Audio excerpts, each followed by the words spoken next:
Good evening दोस्तों।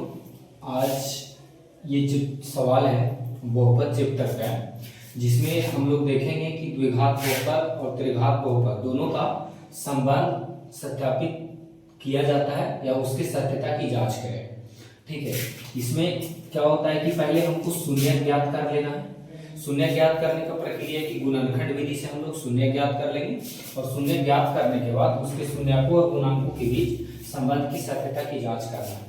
तो इसका शून्य ज्ञात करना बहुत आसान है, हम लोग पढ़ भी चुके हैं। 9th क्लास में हम लोग पढ़े होंगे कि अगर इसका गुणनखंड जैसे हम निकालेंगे या x का मान यहाँ से हम जो निकाल के लेके आएंगे वही मान हमारे लिए क्या हो जाएगा, इसका शून्यक होगा और उसके बाद फिर इसके शून्यकों और गुणांकों के बीच संबंध की सत्यता जांच करेंगे। सबसे पहले गुणनखंड निकालेंगे तो गुणनखंड का प्रक्रिया क्या है, ये हो जाएगा 12 दूना 24 और यहाँ पे अंतर 5 है तो 8 तिया 24 यानी कि -3x और प्लस 8x -12। 8 तिया 24 माइनस हो जाएगा, घट के +5 बचेगा। अब यहाँ से कॉमन करेंगे x, यहाँ बचेगा 2x - 3। यहाँ से कॉमन करेंगे 4 तो 4 गुना 8 और 4 तिया 12 यानी कि हमारे पास 2x - 3 अगर कॉमन करते हैं तो यहाँ बचेगा x + 4। यहाँ से हमारा शून्यक निकल के आएगा और यहाँ से भी शून्यक निकालने के लिए 0 को बराबर करेंगे तो 2x बराबर होगा 3, x बराबर 3/2। ये हो जाएगा x बराबर -4। लिखेंगे कि अतः बहुपद के शून्यक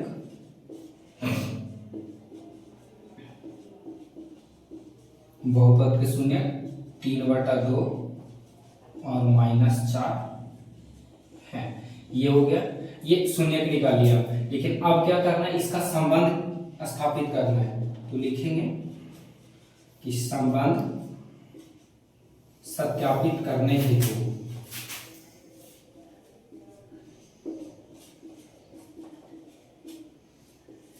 संबंध सत्यापित करने हेतु सबसे पहले यहाँ पे देखेंगे कि द्विघात बहुपद को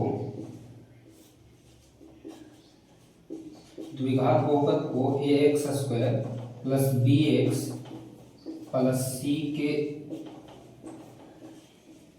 रूप में लिखा जाता है और इसका जो हम लोग संबंध स्थापित करेंगे इस समीकरण के आधार पर 2x² + 5x - 12।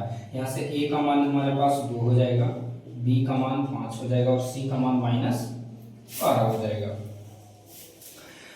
अब द्विघात बहुपद में हम लोग पिछले वीडियो में देखे थे कि इसका जो शून्यक होता है एक योग होता है और दूसरा गुणनफल होता है। तो संबंध भी योग और गुणनफल के आधार पर ही सत्यापित करेंगे। जैसे कि योग बराबर हमारे पास होता है अल्फा + बीटा, जिसका सूत्र होता है -b/a। तो b हमारा है 5 तो -5 और a यानी कि 2। अब यहाँ पे देखेंगे कि b जो है, b किसका गुणांक है, x का, तो लिखेंगे -x का गुणांक बटा नीचे a है तो a² का गुणांक है तो लिखेंगे बटा x² का गुणांक। योग के बाद आ गया गुणनफल पे। अब गुणनफल यानी कि अल्फा × बीटा, इसका सूत्र हो जाता है c/a।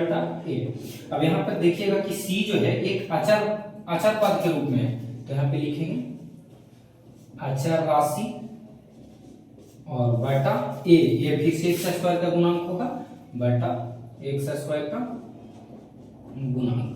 बस, और इस तरह से हमारे इस सवाल की जो संबंध की सत्यता की जांच करने की ये जांच पूरी होती है। चलिए ये सवाल देखिए कि जांच करें कि किसी त्रिघात बहुपद p × x 3x³ - 10x² - 27x + 10 के शून्य 5 - 2 तथा 1/3 है। फिर शून्यकों और गुणांकों के बीच संबंध की सत्यता की जांच करें। सबसे पहले इस सवाल में हमको करना क्या है, पिछले वीडियो में हम लोग देखे थे कि सिर्फ शून्यक सिद्ध करना था। तो शून्यक सिद्ध करने के लिए जो प्रक्रिया वहां पे किए थे वही प्रक्रिया यहाँ पे भी करना पड़ेगा। बारी बारी से सबका मान हम रखेंगे और अगर 0 आता है तो शून्यक हो जाएगा, तो वो पहले दिखाना है, उसके बाद फिर संबंध सत्यापित करना है। तो हम लोग सबसे पहले क्या करेंगे कि पहले शून्यक साबित करेंगे।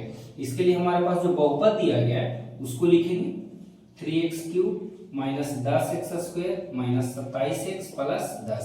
अब चूंकि हम लोग शून्य ज्ञात करने के लिए सीख लिए तो यहाँ पे थोड़ा देखिए, पहले 5 है तो 5 रखेंगे। p इंटू 5 का मतलब हो गया कि जहां जहां 1 से वहां 5 रखेंगे। तो यहाँ हो जाएगा 3 इंटू 5 का क्यूब, 10 इंटू 5 का स्क्वायर माइनस 27 गुना 5 प्लस 10। ये हो जाएगा 5 का क्यूब 125 यानी कि 375 हो जाएगा 250 और ये हो गया 135 प्लस 10। 375 और 10 हो गया 385, 27 और 13 यानी कि 385। यहां से आ गया हमारा 0 पुनः। अब -2 है तो p इंटू -2 लिखेंगे, यानी 3 इंटू -2 का क्यूब माइनस 10 इंटू -2 का स्क्वायर माइनस 27 इंटू -2 प्लस 10। यहाँ से करेंगे तो ये हो जाएगा 3 इंटू -8, ये हो जाएगा 4 और ये हो जाएगा प्लस 27 गुना 54 और प्लस 10 -24 माइनस 40, 54 10 हो गया 64 यानी कि 64 ही हो जाएगा माइनस में, यहाँ पे भी आ गया 0। अब हमारे पास बचा p इंटू 1/3 रखेंगे, तो 1/3 रखेंगे तो 3 इंटू 1/3 का क्यूब माइनस 10 इंटू 1/3 का स्क्वायर माइनस 27 इंटू 1/3 और प्लस 10। ये कट जाएगा 3 और 27, यहाँ से भी काटेंगे तो ये 3 हमारा कट जाएगा तो 1 3 दिया 9, यहाँ से हो जाएगा 10/9। ये बच गया हमारे पास -9 और यहाँ बच गया 10। एलसीएम ले लेंगे, एलसीएम हमारा होगा 9, 1 माइनस 10 और ये हो गया 9 9 81 और ये हो गया 9 10 90, 90 और 1 91, 81 या 10 91 यानी 0/9 क्या आ गया 0। इस तरह से क्या साबित होता है कि 5 -2 और 1/3 जो है इस बहुपद के शून्य हैं, लिखेंगे। अतः 5 -2 तथा 1/3 बहुपद के शून्य है। अब शून्य हो गया, इसके बाद हमको क्या करना है, संबंध सत्यापित करना है। आगे लिखेंगे यहां से कि संबंध सत्यापित करने हेतु, संबंध सत्यापित करने हेतु जरूरी सबसे पहले क्या है कि अगर त्रिघात बहुपद है तो त्रिघात बहुपद को लिखा किस रूप में जाता है ये पहले। तो यहाँ हम लोग देखेंगे कि त्रिघात बहुपद को ax³ plus bx² plus cx plus d के रूप में होता है। ठीक है, अब हमारा बहुपद क्या है, यहाँ से 3x³ minus 10x² minus 27x और प्लस 10, यानी कि यहाँ से a का मान हमारे पास 3 निकलेगा, b का मान -10, c का मान -27 और d का मान 10। अब बारी बारी से वही चलेंगे।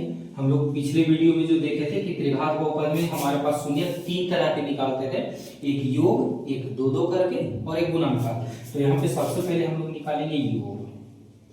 योग यानी कि alpha plus beta plus gamma, इसका सूत्र होता है -b/a।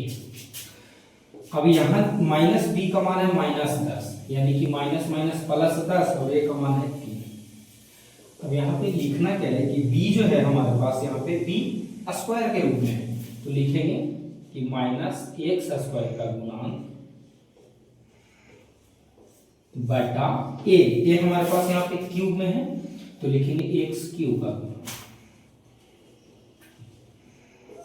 फिर है आगे 2-2 करके गुणनफलों का योग, यानी कि alpha beta, beta gamma, gamma alpha, इसका सूत्र होता है c/a।